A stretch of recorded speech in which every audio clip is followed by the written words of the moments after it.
This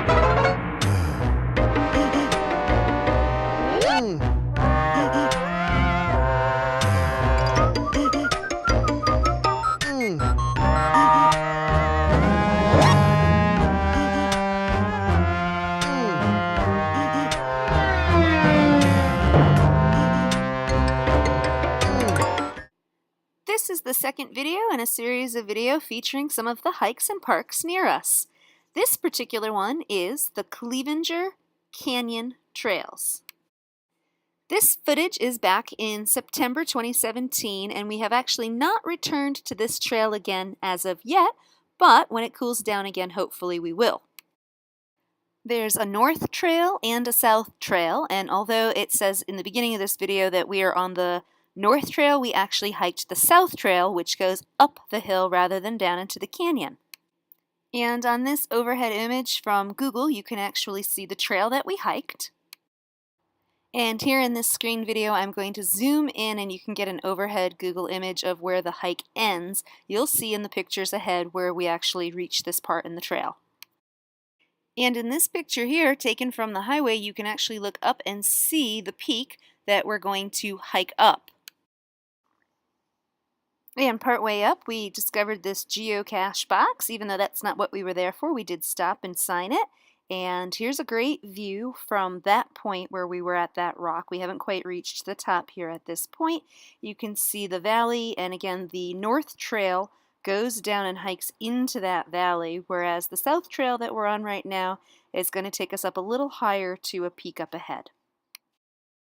And this gray, foggy, cloudy type of day is very typical here in the mornings. This goes all the way out to the ocean in San Diego, and then usually around midday it all dissipates and blows away, and then it's nice and sunny after that.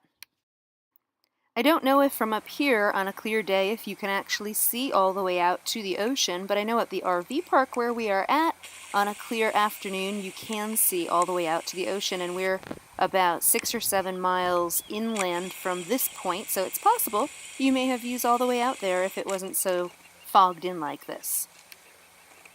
On the website for this open space area, it says that these trails were originally used by Native Americans and that they could find a lot of medicinal uses for the plants here, that something like over 12,000 different plants were used by Native Americans that they could find in this area.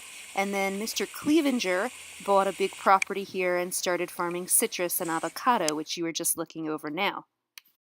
In hiking up the north trail, it was a 1.5-mile hike, and according to the website, the south trail is actually 20 miles in length, so it's much more extensive than we originally thought. I highly doubt we'll ever make it through the whole trail, but it might be interesting to hike down into the valley. They say that the plants down there are much different, and it offers quite a unique environment to hike through, so we would hike down there into that valley one day, hopefully. Birds, of course, there's always beautiful bird watching in this area, and birds like this soar overhead daily here and in our campground as well, and we can't get enough of watching them. And what fun would a hike be if you didn't get startled from time to time by the quail? And here's a shot of us looking down at the citrus farms. I don't think it belongs to the Clevenger family any longer, and I haven't purchased fruit from there, but it might be worth the drive a little further down to go get some local fruit.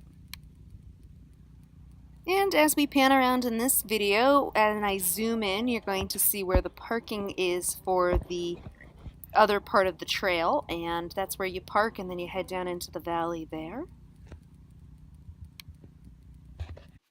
And that's it for this little hike. Again, because it was socked in with the fog, I guess maybe the views weren't tremendous, but we enjoyed it very much. And here's our dog getting to enjoy the adventure with us, and she's eager to follow Casey back down the hill to the parking lot, and we'll take you out with 2 360 photos that Casey took with his his 360 camera. And I'll be featuring another park very soon from now. As always, thanks for watching. Happy RVing adventures!